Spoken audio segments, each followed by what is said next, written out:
Mrs Hedelund, what was your role as a leader of the Gellerup library? At first, I'm going to tell you it's 10 years since I stopped being a leader of Gellerup Library, and then I was started in '99, and I worked there until 2013. Okay. And at that time, during this period, I was the leader. And as a leader, you have the responsibility to develop a library, and we did that in many different ways. Okay. And it has started before I came, because there was some changing all over Denmark in how you were making libraries. And in Gellerup we have a lot of volunteers who are helping school children with their homework, and there were a group of 60 volunteers, and that was really many. And then at that time I was also a leader of Hasle Library, so I was leader of both libraries for a period. And in Hasle we have worked very much together with local people and about computer skills. And we brought that together and took that to Gellerup also, because some of this, it was a group of men, about 10 or 12 men from different countries, and they, some of them also lived in Gellerup. So we started and having, they have courses in computer skills in different languages. So there were Vietnamese, there were Persian, there were Arabic and Somalia. So it was quite different what we had in that. And then also in Gellerup Library there was what it is called Locale archive from the area, and they have a room, a special room in the library. And then some years after, so we started in that way and having some developing, and we have different projects that was focused on the library and developing the library. So we have some project for children. One specific was called "We Want Children to have hunger for reading." So that was the children librarian who did that. And then a day there was one coming to us and asked if it was possible for them to make a healthcare center for women who have given birth.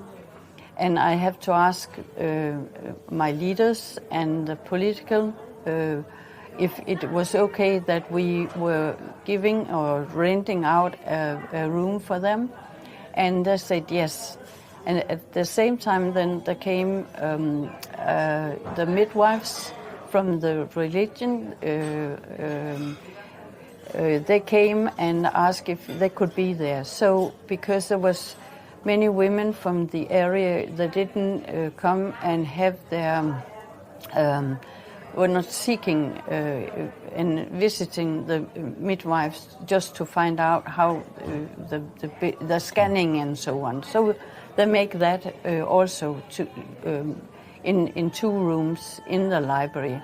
And that was very, very good, because it started that the women were discussing raising children, the small children in the area and in Denmark, because many of them came from foreign countries, and many came from were Palestinians, or they came from Somalia. And at that time we have a huge project in the area called the Urban, and it was an EU project. And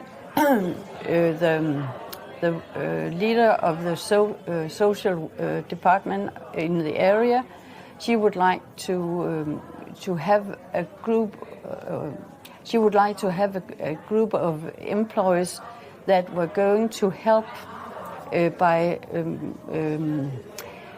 connecting what the needs the people have in the area, so that there were going to be a bound between the citizens and the social affair, and she asked if it could be in the library, and we said yes.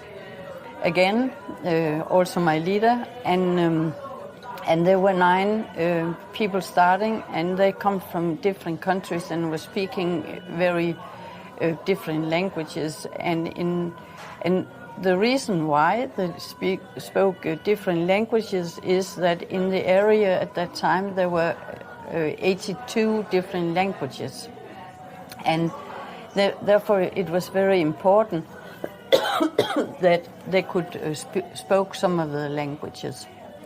And the last, then the library, we had a lot of question about if we would help making people's CV. And we got a small project, and I was then helping people. But then we found out there was so many that would like to have this.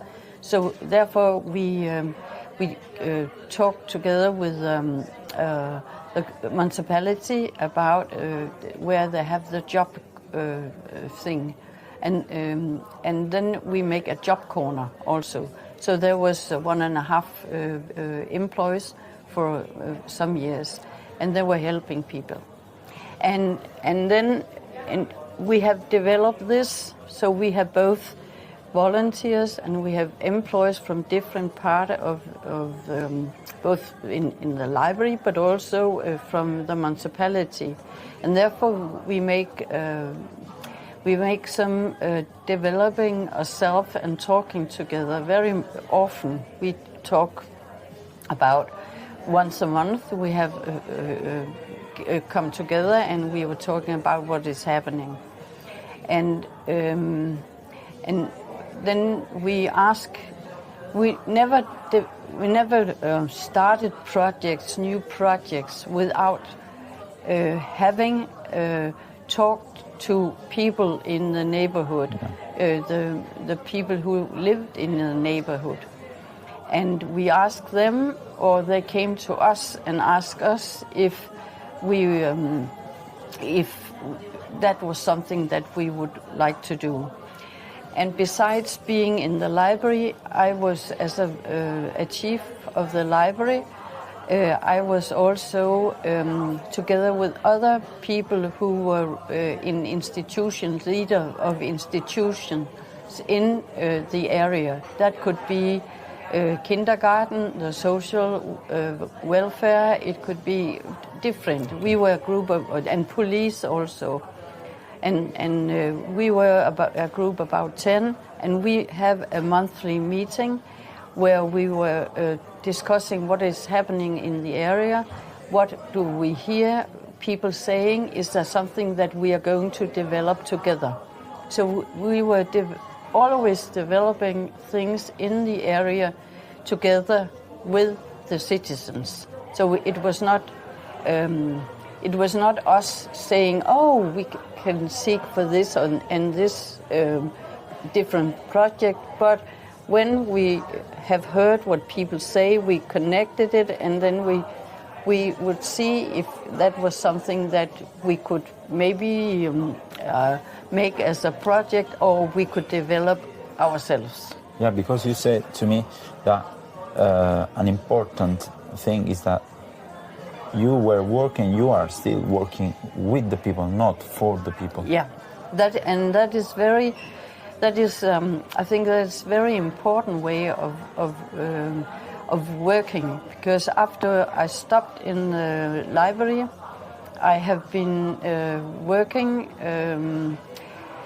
together we started in the library a project called Bydelsmøder. It's women who get an education, and it is very funny because now it has been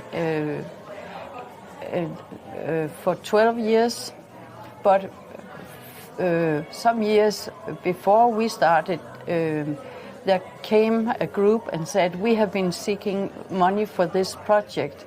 So we would like you to give us 14 women who is unemployed that we can start with. And we said, no, we are not working in that way in this area.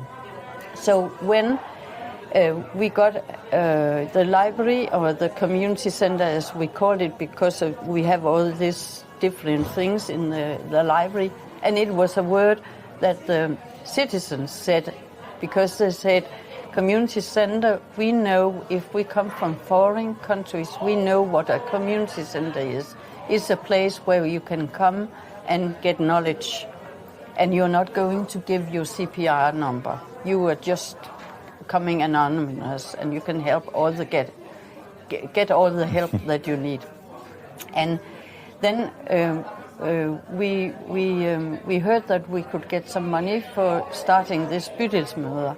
And then I went into the healthcare center, and I asked the women there, and I said, we have got this opportunities to start this.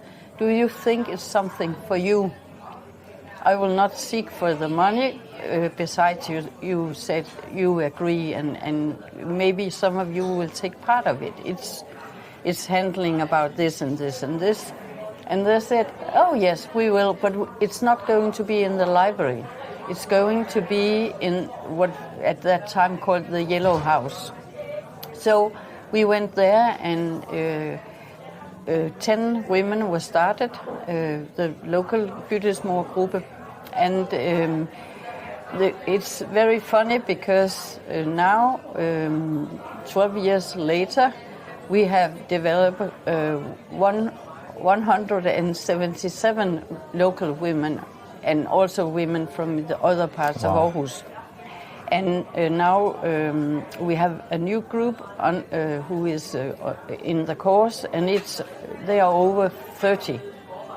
And they come from different countries. And the 10 who started, 8 of them are still active. And they're very active. And I think we started with 4 hours per week, and now you have 1.5 employees working. Because besides giving their introduction courses, we also give them a lot of other courses. I say we, but I'm not a part of it anymore. Now I'm on pension. But you have, and what the reason why we are giving them a lot of courses is so they have something to put on their CV, because we want them to get jobs, and they want jobs also. But there are many owners of firms and others that don't want to give them job, and therefore we are working very hard to see if we can give them jobs in varied hours per week, because maybe it's very difficult for them because they haven't been in work to start full times, and therefore it's very important that they start with few hours per week.